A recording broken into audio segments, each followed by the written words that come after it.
sehingga bisa mengikuti kegiatan diseminasi budaya positif yang saya lakukan selaku calon guru penggerak angkatan 11 Kabupaten Karanganyar. Yang kedua, sholawat serta salam marilah senantiasa kita haturkan kepada uswah hasanah kita bersama Nabi Muhammad Sallallahu Alaihi Wasallam. Bapak Ibu yang kami hormati, di sini saya akan membacakan susunan acara kegiatan diseminasi budaya positif calon guru penggerak angkatan 11 pada pagi hari ini. Yang pertama yakni pembukaan, yang kedua menyanyikan lagu Indonesia Raya, yang ketiga sambutan dari kepala sekolah, yang keempat inti acara, yang kelima tanya jawab, dan yang terakhir penutup. Bapak Ibu yang kami hormati, untuk memulai acara diseminasi pada hari ini, marilah kita buka dengan membaca Al-Fatihah bersama-sama.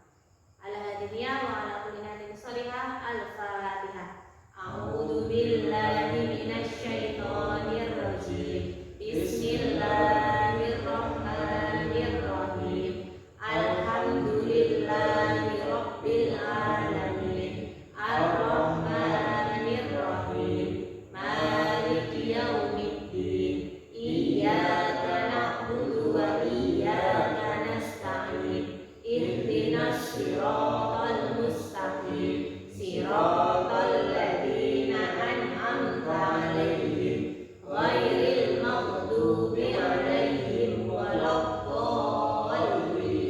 Amin. Amin ya rabbal alamin. Semoga acara diseminasi pada hari ini dapat berjalan dengan lancar. Bapak Ibu yang kami hormati, masuki acara berikutnya yakni menyanyikan lagu Indonesia Raya. Monggo seluruh hadirin kami mohon untuk berdiri.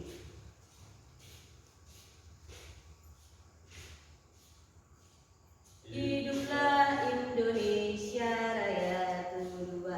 Indonesia tanah airku, tanah tumpah darahku.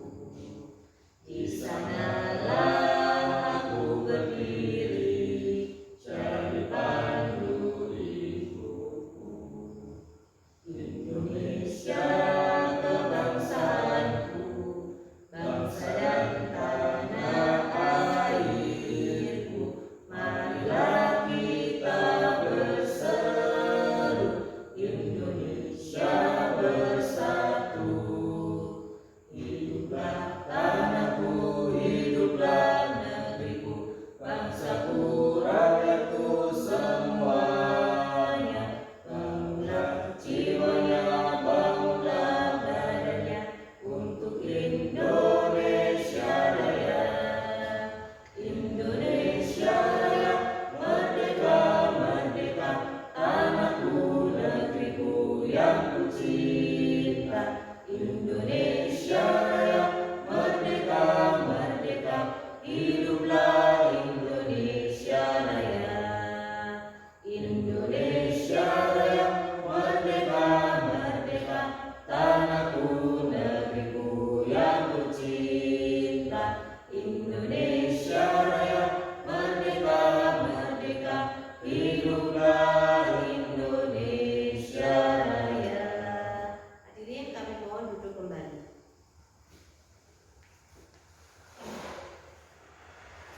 Baik Bapak Ibu yang kami hormati, untuk acara berikutnya yakni sambutan dari Kepala SD 02 Kandian, kepada beliau kami silakan. Assalamualaikum warahmatullahi wabarakatuh. Waalaikumsalam warahmatullahi wabarakatuh. Saya atas nama Kepala SD 02 Kandian mengucapkan terima kasih karena dapat dilaksanakan diseminasi budaya positif. Semoga membawa manfaat dan perubahan baik untuk SD ini. Terima kasih. Wassalamualaikum warahmatullahi wabarakatuh. Waalaikumsalam. Baik, terima kasih Bapak Kepala telah memberikan sambutannya. Bapak Ibu yang kami hormati, saya akan memulai acara diseminasi budaya positif calon guru penggerak angkatan 11 yang saya lakukan. Selanjutnya, next.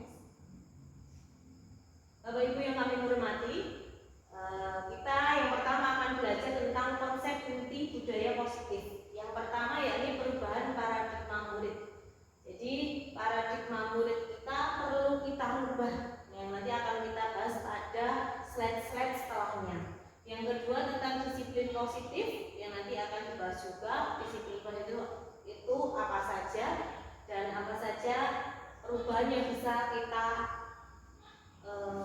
lihat bersama. Yang ketiga, nilai-nilai kebajikan yang dapat kita terapkan di lingkungan kelas maupun di lingkungan sekolah kita. Yang keempat, kebutuhan dasar manusia, baik kebutuhan dasar kita selaku guru ataupun selaku murid atau peserta didik. Yang kelima, tentang motivasi perilaku manusia. Ini motivasinya apa untuk belajar, motivasinya apa jika selaku guru untuk mengajar apa saja. Yang keenam, tentang posisi kontrol guru. Jadi guru itu sebagai pengontrol dalam kegiatan belajar mengajar. Yang ketujuh, nanti keyakinan kelas. Jadi guru itu akan memandu, membuat peraturan-peraturan kelas yang disebut dengan keyakinan kelas. Dan yang terakhir, yakni belajar tentang segitiga restitusi untuk memecahkan permasalahan dalam proses pembelajaran. Next. Selanjutnya, Bapak Ibu, kita masuk kepada pembelajaran paradigma baru. Bahwa pembelajaran paradigma baru memfokuskan peserta didik sebagai pusat dalam kegiatan belajar. Jadi dalam kegiatan belajar yang menjadi pusatnya adalah seorang murid, bukan gurunya. Jadi selama ini jika guru itu menjadi pusatnya, itu tidak benar ya. Jadi kita harus memposisikan peserta didik kita sebagai pusat kegiatan belajar mengajar. Melalui rancangan siklus yang berkesinambungan, pembelajaran paradigma baru memberi ruang yang lebih longgar pada pendidik dalam menyusun perencanaan serta merumuskan asesmen-asesmen yang sesuai dengan kebutuhan peserta didik. Jadi seorang guru selaku pendidik itu sifatnya hanya membantu peserta didik untuk belajar. Jadi guru mempersiapkan rancangan-rancangan dan juga nantinya ada asesmen-asesmen yang digunakan oleh guru untuk apa? Untuk membuat proses pembelajaran itu menjadi lancar, lebih mudah. Dan pembelajaran yang berorientasi pada penguatan kompetensi dan pengembangan karakter yang sesuai dengan dimensi profil pelajar Pancasila. Kita ketahui bahwasannya dimensi profil pelajar Pancasila yang pertama yakni beriman, bertakwa kepada Tuhan Yang Maha Esa. Yang berikutnya ada gotong royong, ada juga bernalar kritis, mandiri, dan kreatif. Nah, itu semuanya profil pelajar Pancasila yang memang harus dimiliki oleh murid-murid kita, sehingga kita selaku guru harus menerapkan hal-hal tersebut di dalam proses pembelajaran yang ada di kelas kita masing-masing. Next, selanjutnya kita masuk kepada miskonsepsi tentang teori kontrol. Jadi kita selaku guru bisa menggunakan teori kontrol ini. Jadi selama ini apa ya? Kita itu kadang berpikirnya belum tepat menurut saya.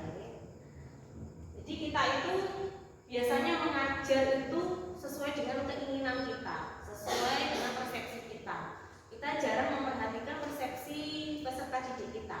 Keinginan dari peserta didik kita itu apa, jarang kita perhatikan. Padahal seharusnya seorang peserta didik itu menjadi pusat dalam proses pembelajaran. Namun kenapa mereka harus menyesuaikan dengan kita? Harusnya berbalik. Kita yang harus menyesuaikan dengan kebutuhan peserta didik kita. Agar apa? Agar mereka merasa nyaman belajar dan merasa mudah untuk menerima pembelajaran yang kita sampaikan. Nah, biasanya miskonsepsi yang dilakukan oleh guru yang kita lakukan itu antara lain ilusi guru yang mengontrol murid. Nah, kita terlalu over, terlalu banyak mengontrol murid itu. Kita terlalu banyak mengatur murid-murid kita harus begini, harus sesuai dengan peraturan, harus sesuai dengan yang guru sampaikan. Nah, biasanya ini akan membuat anak itu tidak percaya diri karena akan terlalu banyak kita atur, kita kontrol. Akhirnya sifat kemandirian anak, percaya diri anak tidak berkembang dengan baik akibatnya. Yang kedua, ilusi bahwa kritik dan membuat rasa bersalah mampu menguatkan karakter. Nah, kita ketahui bahwasanya jika peserta didik kita melakukan kesalahan, Jadi membuat mereka merasa bersalah. Akhirnya mereka tidak mau bangkit lagi, tidak punya motivasi lagi untuk belajar, males belajar. Akhirnya kadang nggak mau sekolah dan sebagainya. Itu akibatnya karena kita terlalu banyak kritik dan menganggap mereka itu mempunyai salah yang besar gitu. Jadi mereka down gitu ya. Itu kesalahan-kesalahannya. Yang berikutnya, kesalahan yang sering kita lakukan itu adalah ilusi bahwa semua penguatan positif, efektif dan bermanfaat. Jadi kita merasa apa yang sudah kita sampaikan itu sudah paling efektif, sudah baik, tidak melihat sisi dari peserta didik kita. Mungkin peserta didik kita sedang kecapean, peserta didik kita sedang mengalami suatu permasalahan. Kadang kita tidak memikirkannya, kita memandang segi positif dari diri kita sendiri atau tidak memandang posisi peserta didik itu bagaimana karena kita tidak memandangnya. Terus kesalahan miskonsepsi yang berikutnya yakni ilusi bahwa orang dewasa berhak memaksa. Karena kita merasa dewasa sebagai guru, kadang kita memaksa peserta didik kita untuk mengikuti peraturan kelas, untuk mengikuti pembelajaran yang memang sudah kita buat. Jadi mereka kadang terpaksa, kadang keadaan capek harus banyak mengerjakan tugas, mengerjakan PR dan sebagainya, akhirnya keadaan terpaksa. Jika memang seperti itu, maka pembelajaran atau materi yang kita sampaikan dipastikan tidak bisa terserap dengan baik kepada peserta didik kita. Nah, ini adalah miskonsepsi tentang teori kontrol dalam proses pembelajaran. Next. Selanjutnya Bapak Ibu, kita perlu mengubah paradigma stimulus respon ke pendekatan teori kontrol. Jadi paradigma yang harus kita ubah setelah kita tahu teori-teori kontrol tadi. Nah, ini yang perlu kita ubah. Nah, ya, stimulus respon tentang dunia. Nah, ini realitas kebutuhan kita sama. Padahal di dunia nyata itu kebutuhan setiap orang pasti berbeda, tidak ada yang sama. Selama ini kita berpikirnya sama. Oh, murid kita sama dengan kita, tapi kebutuhannya sama. Padahal tidak. Murid punya kebutuhan sendiri yang berbeda, guru juga punya kebutuhan sendiri yang berbeda.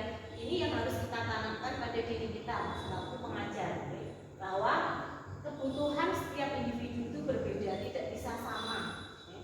Yang kedua, stimulus responnya adalah semua orang melihat hal yang sama. Nah, padahal di teori kontrolnya adalah setiap orang pasti memiliki gambaran yang berbeda. Cara pandang guru tidak akan sama dengan cara pandang seorang peserta didik kita, tidak bisa. Kita hanya bisa mengarahkan saja, tidak bisa menyamakan sama persis, itu pasti tidak bisa. Yang berikutnya, stimulus responnya, kita mencoba mengubah orang agar berpandangan sama dengan kita. Padahal di teori kontrolnya, kita berusaha memahami pandangan orang lain tentang dunia. Jadi kesalahan kita adalah kita selaku guru sangat ingin sekali peserta didik itu sesuai dengan keinginan kita. Jadi mereka awalnya punya cara pandang tersendiri, tapi kalau tidak sesuai dengan cara pandang kita, akhirnya kita memaksa peserta didik kita agar mempunyai cara pandang sama seperti kita. Nah, itu berbeda sekali dengan kenyataannya, ya. Karena mereka punya cara pandang tersendiri terhadap suatu hal atau suatu materi yang disampaikan. Nah, kita harus memberi ruang ini kepada peserta didik kita untuk apa? Menyampaikan inspirasi mereka, menyampaikan pengetahuan yang mereka miliki selama ini. Berikan ruang seluas-luasnya untuk para peserta didik kita. Kita tidak bisa menentang mereka untuk mengikuti apa yang kita inginkan. Yang berikutnya, stimulus responnya adalah perilaku buruk dilihat sebagai suatu kesalahan. Ini sebagai guru kita sering sekali perilaku buruk yang dilakukan oleh peserta didik kita itu merupakan kesalahan, dan kesalahan itu merupakan hal yang sangat mengecewakan bagi guru. Nah, itu sering sekali, padahal belum tentu. Jika anak didik salah, belum tentu itu akan berdampak buruk. Mereka akan bisa belajar dari suatu kesalahan.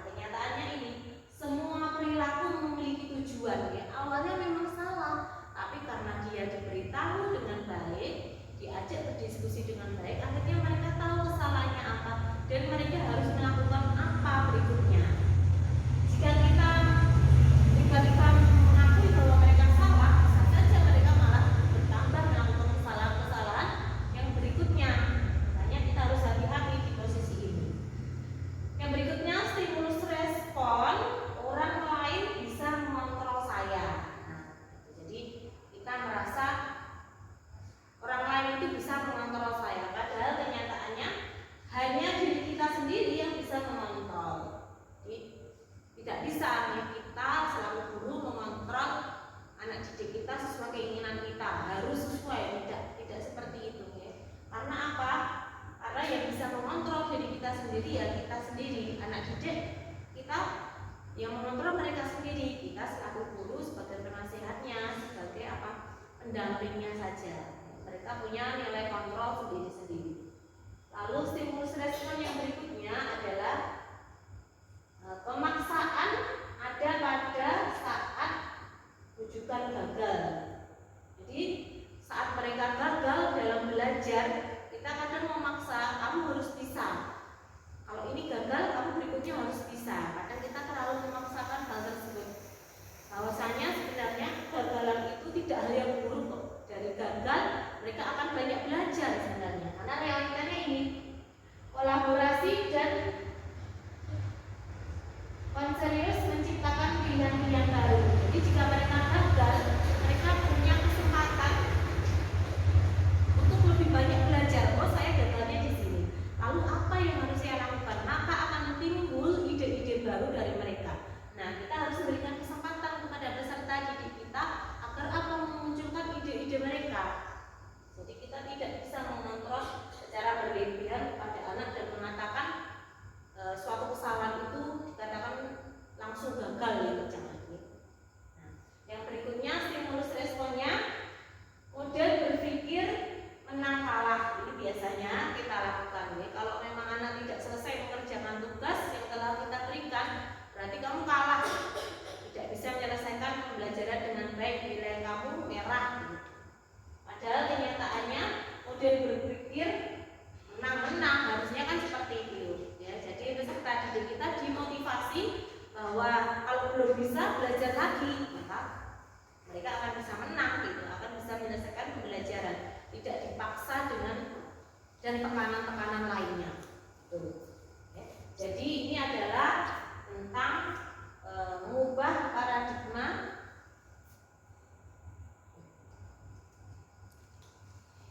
Bapak Ibu yang kami hormati, itu tadi ya cara kita mengubah paradigma dari stimulus respon ke teori kontrol yang sudah kita paparkan bersama-sama tadi. Next.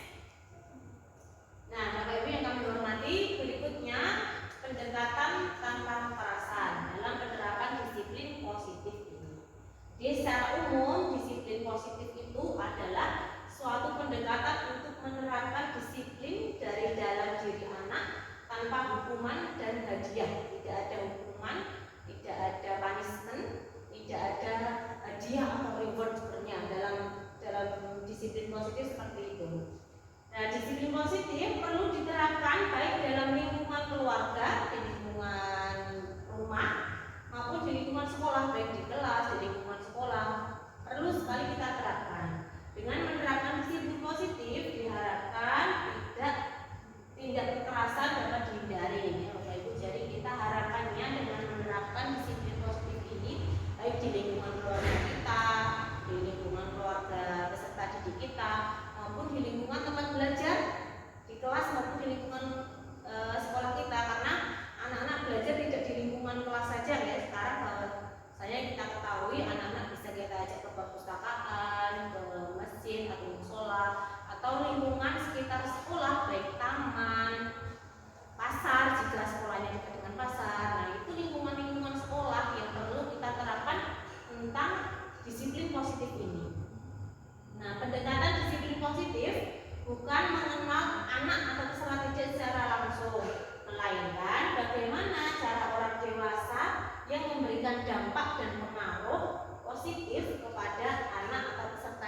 mendeteksi kesalahan, menghargai, membangun logika dan bersifat jangka panjang gitu ya.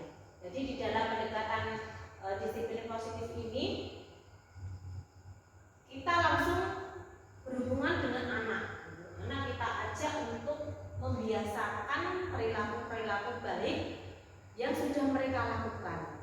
Jika belum dilakukan, kita beri keteladanan dari guru, mungkin bisa jadi dari peserta didik lainnya, bisa jadi memberikan keteladanan yang baik agar apa disiplin positif ini benar-benar tertanam di lingkungan belajar anak, baik di lingkungan keluarga maupun di lingkungan sekolah atau kelasnya tadi.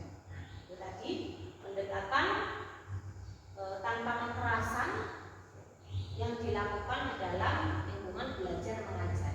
Selanjutnya, Bapak Ibu yang kami hormati, nilai-nilai kebajikan yang dapat kita peroleh jika kita melakukan disiplin positif ini kita mengenal nilai-nilai kebajikan universal. Nilai kebajikan sendiri adalah sifat-sifat positif manusia yang merupakan tujuan mulia yang ingin dicapai setiap individu. Nilai-nilai tersebut bersifat universal dan lintas bahasa, suku, agama, maupun latar belakang lainnya. Jadi nilai-nilai kebajikan ini memang menyeluruh luas sekali, jangan dipersempit. Jadi setiap peserta didik itu pasti mungkin kalau di lingkungan sekolah dasar ada yang berbeda agama, ada yang dari suku lain, mungkin dari daerah lain, itu sudah wajar, sudah biasa sekali. Jadi jangan sampai mereka harus benar-benar mengikuti budaya kita, karena mereka punya budaya sendiri. Kita harus menghormati perbedaan yang ada di antara peserta didik kita. Nah, ini sifat-sifat budaya positif yang harus kita terapkan di dalam lingkungan belajar kita. Tadi kita sudah belajar tentang profil pelajar Pancasila. Apa saja tadi? Yang pertama yakni beriman dan bertakwa kepada Tuhan Yang Maha Esa dan berakhlak mulia. Yang kedua, mandiri. Yang ketiga, bernalar kritis. Yang keempat, berkebinekaan global. Yang kelima, bergotong royong. Dan yang terakhir, yang keenam, kreatif. Nah, itu tadi nilai-nilai positif yang bisa kita terapkan melalui profil pelajar Pancasila. Jadi anak-anak harus kita berikan motivasi bahwa nilai-nilai profil pelajar Pancasila ini baik sekali dan baik jika mereka memiliki nilai-nilai tersebut. Jika mereka mempunyai nilai-nilai ini, yang akhirnya akan memudahkan mereka untuk belajar, menerima materi, mengerjakan tugas-tugas, dan akhirnya nanti kedepannya akan membentuk suatu karakter yang positif juga bagi mereka di kedepan di masa nanti jika dia dewasa. Nah, ini Ibu Primary Years Program PYP sikap murid yang diharapkan jika mereka telah menerapkan nilai-nilai kebajikan dalam profil pelajar Pancasila, yakni nilai toleransi, hormat, integritas, mandiri, menghargai, antusias, empati, keingintahuan yang tinggi, kreativitas, kerjasama, percaya diri, dan komitmen. Itu nilai-nilai baik, nilai-nilai kebajikan yang bisa kita gali dari peserta didik kita melalui apa? Melalui profil pelajar Pancasila yang kita terapkan dalam keseharian peserta didik kita. Ini dari mulai masuk sekolah sampai mereka pulang. Bahkan di rumah pun kita bisa memantau kondisi peserta didik kita dalam belajar. Nah, ini nilai-nilai baik dari profil pelajar Pancasila. Next, berikutnya, Bapak Ibu yang kami hormati, ada 5 kebutuhan dasar manusia yang dapat kita ketahui. Yang pertama yakni bertahan hidup. Apa saja dalam bertahan hidup itu? Ada makanan, betul ya, makanan sangat kita perlukan. Yang kedua, pakaian, pasti setiap hari kita memakainya. Tempat tinggal sebagai tempat berteduh kita, sebagai tempat istirahat kita. Keamanan, kita pasti ingin merasakan nyaman, itu pasti. Dan kesehatan. Nah, kesehatan ini perlu sekali juga, karena tidak mungkin kalau sakit ingin sekolah, pasti kalau sakit ingin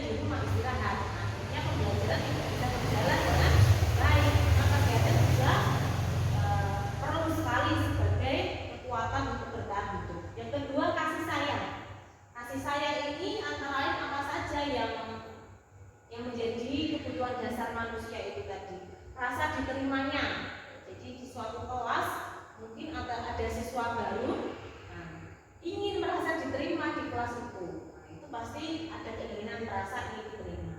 Diperdulikan oleh siapa? Oleh gurunya, oleh kepala sekolahnya, oleh orang tuanya, oleh teman sekelasnya. Nah, itu pengen diperdulikan, ini rasa kasih sayang. Lalu diperhatikan, ingin sekali diperhatikan peserta didik itu dalam belajar, ingin diperhatikan, dimanja dan disayangi. Pasti seorang peserta didik ini disayangi oleh gurunya agar apa? Terjadi ikatan yang baik sehingga senang dalam menerima pembelajaran. Mudah untuk menerima pembelajaran jika ada rasa kasih sayang. Kebutuhan yang ketiga yakni kebebasan. Ini kebebasan itu apa saja? Tentang harga diri, karena setiap orang punya harga diri, maka harus kita hargai. Lalu keinginan untuk dianggap memimpin, karena setiap orang ingin pastinya ingin menjadi pemimpin. Jadi keinginan untuk menjadi pemimpin itu sangat wajar, dan kita selaku pendidik harus bisa mengontrol, juga memberi kesempatan peserta didik kita untuk menjadi pemimpin, melatih keberanian mereka dalam proses pembelajaran di kelas. Lalu berprestasi, kebebasan berprestasi. Jadi mereka, anak-anak kita pasti punya prestasi tersendiri sesuai bidangnya, sesuai karakter, bakat, minat yang mereka miliki. Nah, kita selaku pendidik juga harus mendorong hal ini menjadi suatu kebebasan setiap individu sebagai peserta didik. Nah, prestasi ini. Yang berikutnya diakui, jadi kebebasan untuk diakui sebagai individu yang punya karakter yang berbeda dengan orang lain, yang punya sifat yang berbeda dengan orang lain. Nah, ini kebebasan yang perlu kita saling hormati antar guru, antar peserta didik, antar guru dan peserta didik. Ini harus saling menghormati. Yang keempat, kebutuhan dasar manusia yakni kesenangan. Meliputi apa saja? Mandiri, kemandirian. Ini memilih pilihan. Nah, kita bisa memberi kesempatan kepada peserta didik kita untuk memilih pembelajaran. Kita kan di kurikulum merdeka ya. Mereka bisa memilih, Bu, saat ini kita pengen belajar tentang materi tentang wudhu, seperti itu. Jadi bisa memilih. Kita diberi kebebasan untuk memilih. Lalu mencoba hal baru. Nah, ini suatu kesenangan tersendiri bagi peserta didik tentunya jika mereka bisa mencoba hal baru di dalam proses pembelajaran. Mungkin mereka akan menemukan suatu hal baru melalui internet, melalui media sosial, melalui karya seni yang mereka lakukan. Nah, ini merupakan kesenangan bagi mereka. Lalu mampu mengendalikan dirinya. Jadi kita beri kebebasan kepada peserta didik kita untuk mampu mengendalikan dirinya sendiri ketika marah, ketika barangnya dipinjam teman tidak dikembalikan. Kita bisa memantau dan mengontrol pengendalian dirinya peserta didik ini sejauh mana. Kita selaku guru juga harus selalu mengontrolnya. Lalu kebutuhan dasar manusia yang kelima yakni penguasaan. Penguasaan ini terdiri dari apa saja? Bermain. Jadi peserta didik kita itu punya kesempatan bermain. Pertama kalau di sekolah dasar, di sekolah kita beri kesempatan putra-putri didik kita untuk bermain sepuas-puasnya. Ya, di dalam bermain itu kan kita bisa selipkan pembelajaran-pembelajaran yang sudah menjadi program-program kerja yang sudah kita buat bersama-sama di sekolah. Yang berikutnya humor. Jadi pembelajaran tidak harus dengan serius, selalu tetap tidak. Bisa kita selipkan humor-humor, sedikit yang menyenangkan hati peserta didik kita sehingga mereka dalam belajar merasa nyaman untuk mudah menerima materi yang kita sampaikan. Lalu antusiasme. Nah, jadi antusiasme itu perlu kita ubah gitu, perlu kita bangun.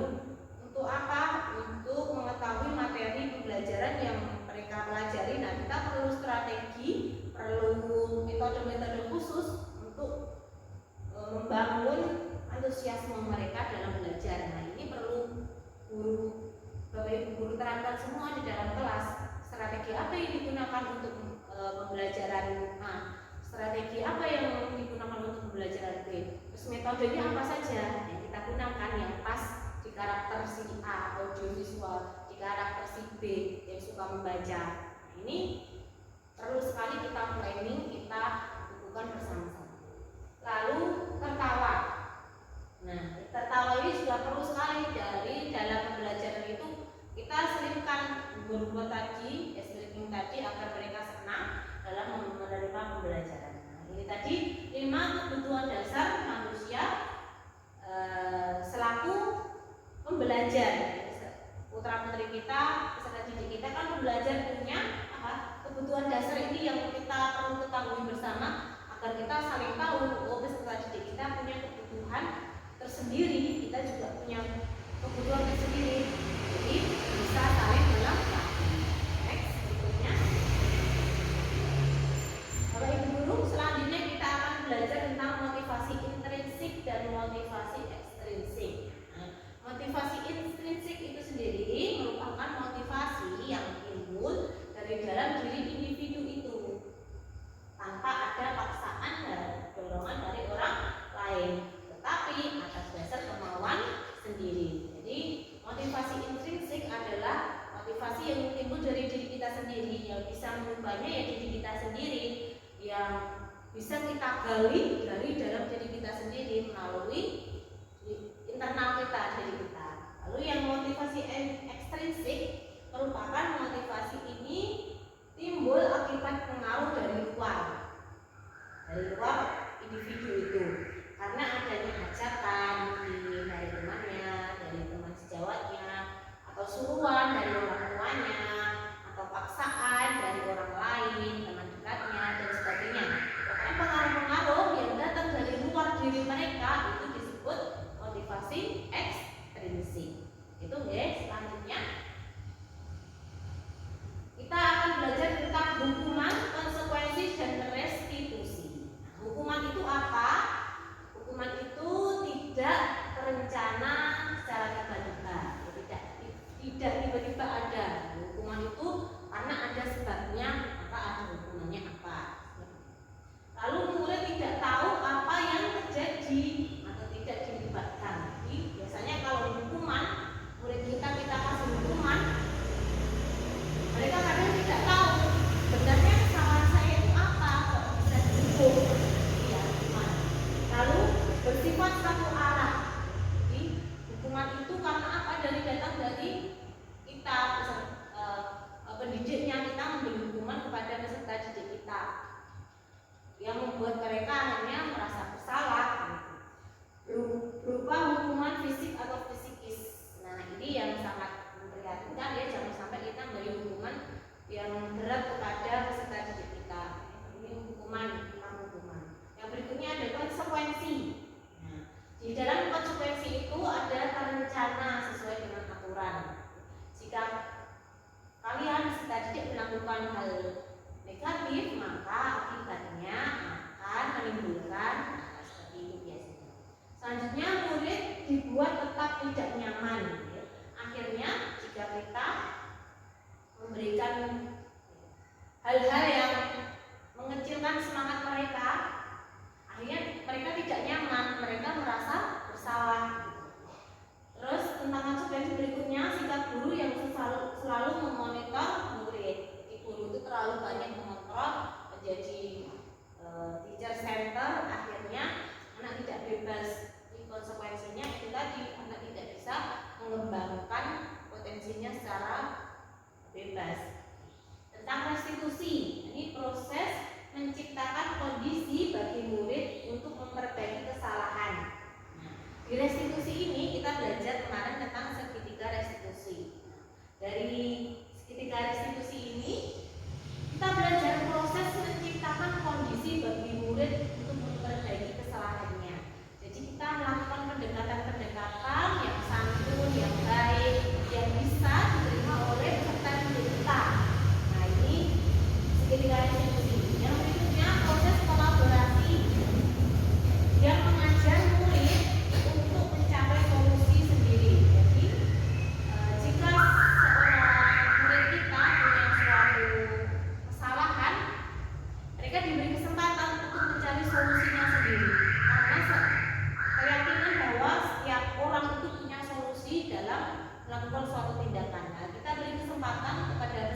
dipilih. Nah itu ya hukuman. Nah yang berikutnya, membuat rasa bersalah. Harus beberapa kali lagi Bapak Ibu guru bilang, nah, ini saat upacara tidak membawa topi gitu ya, bilang tidak membawa topi karena lupa. Akhirnya kita selaku guru menunjukkan rasa kecewa kita. Harus berapa kali lagi Bapak Ibu guru mengingatkan kamu. Akhirnya si anak merasa bersalah sekali, tidak termotivasi lagi. Nah ini tidak baik juga, tidak pas. Lalu sebagai pemantau, nah contohnya ini contoh kasusnya, kamu hari ini sudah melanggar peraturan sekolah. Kamu tahu kan konsekuensinya?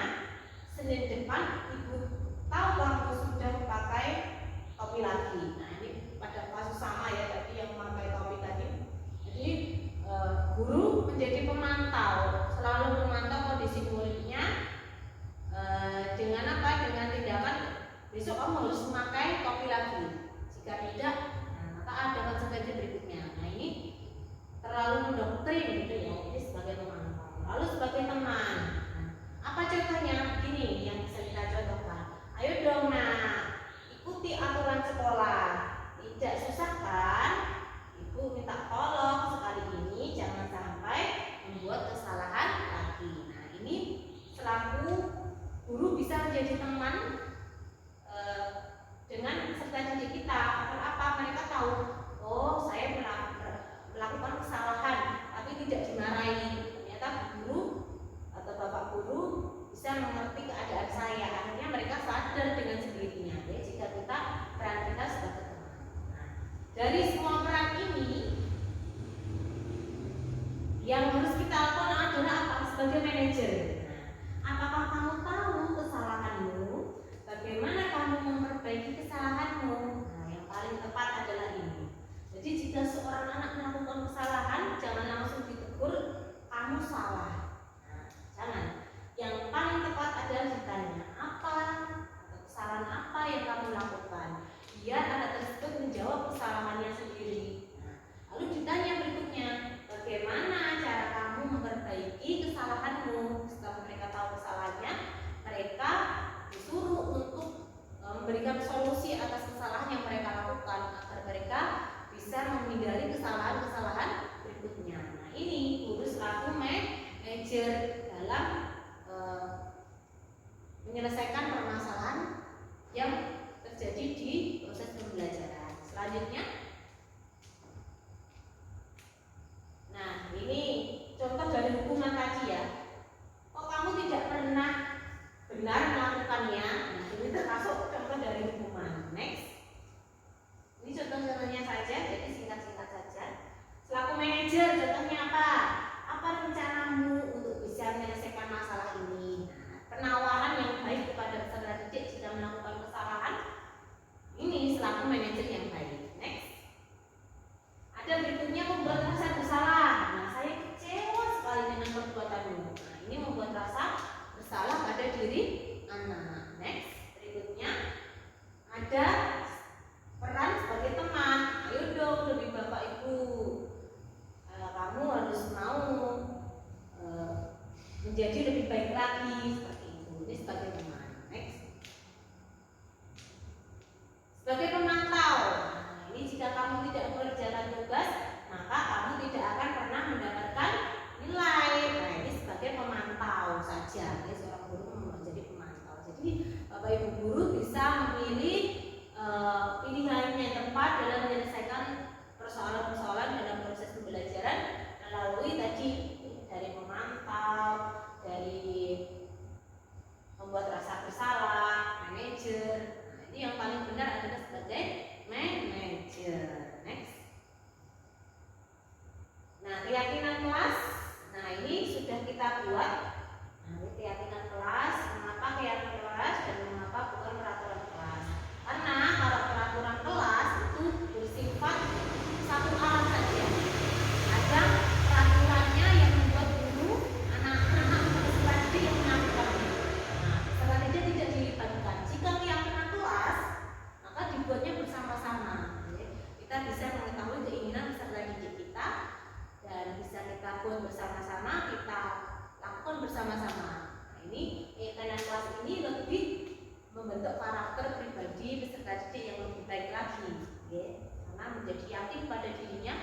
diterapkan kesehariannya. Next, tentang keyakinan kelas. Nah, ini pembentukan keyakinan kelas. Nah, ini bersifat lebih abstrak daripada peraturan yang lebih rinci dan konkret. Yang kedua, keyakinan kelas berupa pernyataan-pernyataan universal yang dibuat dalam bentuk kalimat positif. Yang ketiga, keyakinan kelas tidak dibuat dalam jumlah banyak sehingga mudah diingat dan dipahami oleh semua warga kelas. Yang keempat, keyakinan kelas merupakan sesuatu yang dapat diterapkan di lingkungan kelas tersebut. Yang kelima, pembuatan keyakinan melibatkan semua warga kelas melalui kegiatan surah pendapat. Yang keenam, keyakinan kelas ditinjau kembali dari waktu ke waktu.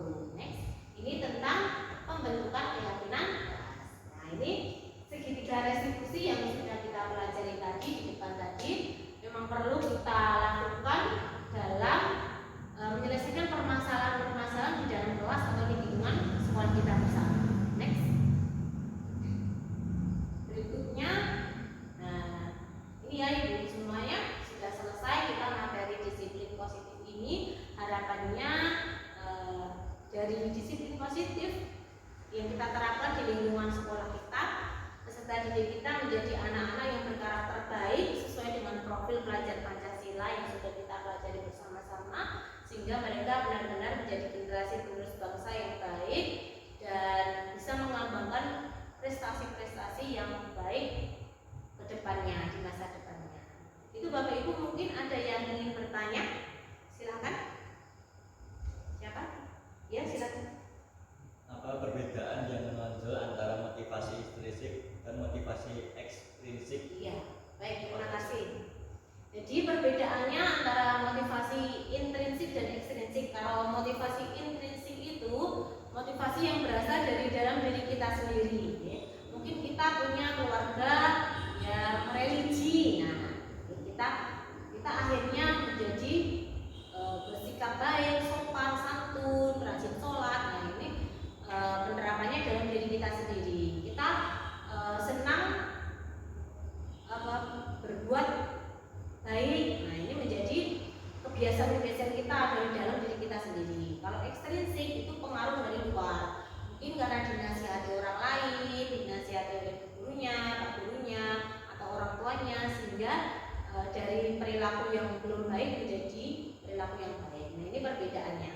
Jadi perilaku intrinsik itu dari dalam peserta didik itu sendiri, sedangkan perilaku ekstrinsik itu atas pengaruh dari luar.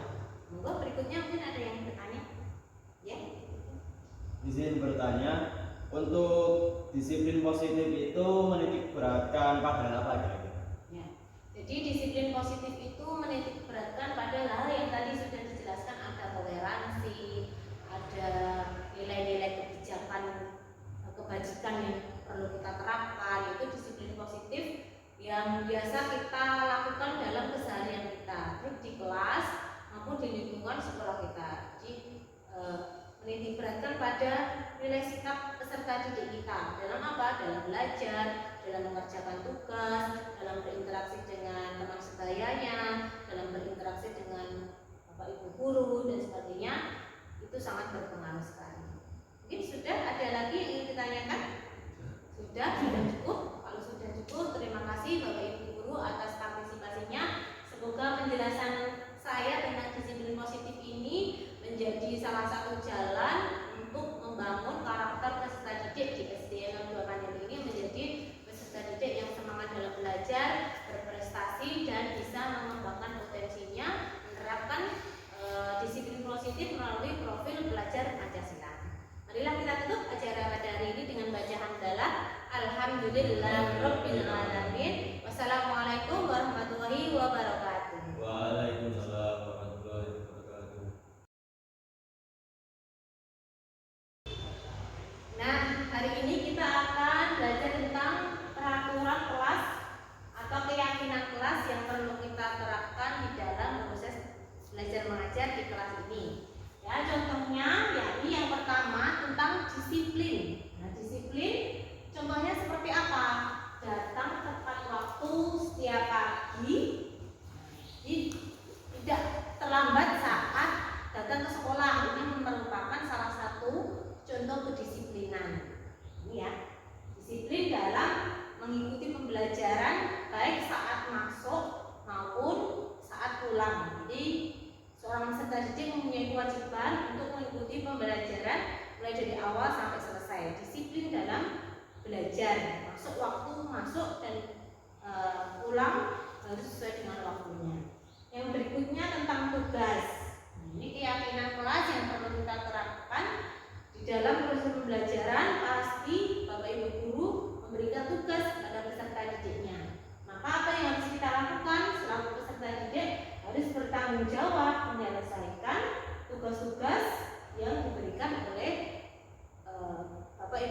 tugasnya. Jadi seorang peserta didik jika dikasih tenggang waktu menyelesaikan tugas dari pembelajarannya selama 2 hari, ya sebelum 2 hari atau pas 2 hari itu juga harus dikumpulkan. Makanya kita harus tepat waktu dalam menyelesaikan tugas dan mengumpulkan tugas kepada Bapak Ibu guru. Nah, ini keyakinan kelas yang harus kita terapkan dalam proses pembelajaran. Pasti setiap mata pelajaran itu ada tugas-tugasnya. Nah, ini harus kita yakinkan kepada peserta didik bahwa mereka menyelesaikan tugas sesuai dengan waktu yang telah ditentukan, sehingga peserta didik mempunyai rasa tanggung jawab terhadap tugas-tugas yang dimilikinya. Yang berikutnya, tertib.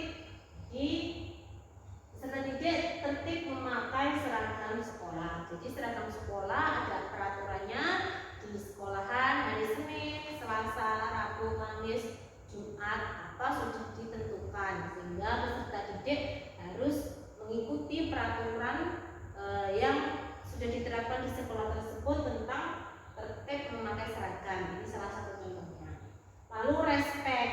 Nah, keyakinan kelas harus kita tanamkan tentang respect ini. Jika ada temannya yang sakit, kita segera memberi bantuan atau pertolongan atau melaporkan kepada Bapak Ibu guru jika teman di samping kita sakit. Atau ada teman kita yang kehilangan pensil atau pulpen, tidak punya pulpen, akhirnya kita meminjami. Nah, ini merupakan contoh-contoh respect kita dalam proses pembelajaran. Ini perlu kita tanamkan pada diri murid sehingga proses pembelajaran dapat berjalan dengan baik. Yang berikutnya tentang kebersihan. Kebersihan ini sangat penting sekali karena apa? Jika lingkungan sekolah atau kelas kita tidak bersih, maka proses pembelajaran pun akan tidak lancar juga. Mereka tidak nyaman dalam belajar, tidak semangat dalam belajar. Akhirnya motivasi belajar mereka turun dan hasilnya pun tidak sebaik yang kita harapkan. Maka lingkungan kelas yang indah, yang rapi, yang menyenangkan, yang nyaman harus kita ciptakan bersama warga sekolah atau warga kelas tersebut. Nah, ini tentang kebersihan ditanamkan setiap hari, setiap waktu. Ada tempat sampah, jika membuang bungkus atau plastik yang sudah tidak terpakai, ditanamkan harus di tempat sampah. Ini menjadi kebiasaan rutin sehingga menjadi keyakinan kelas yang dibuat bersama-sama. Yang berikutnya tentang gadget. Nah, karena zaman sekarang adalah zaman digital,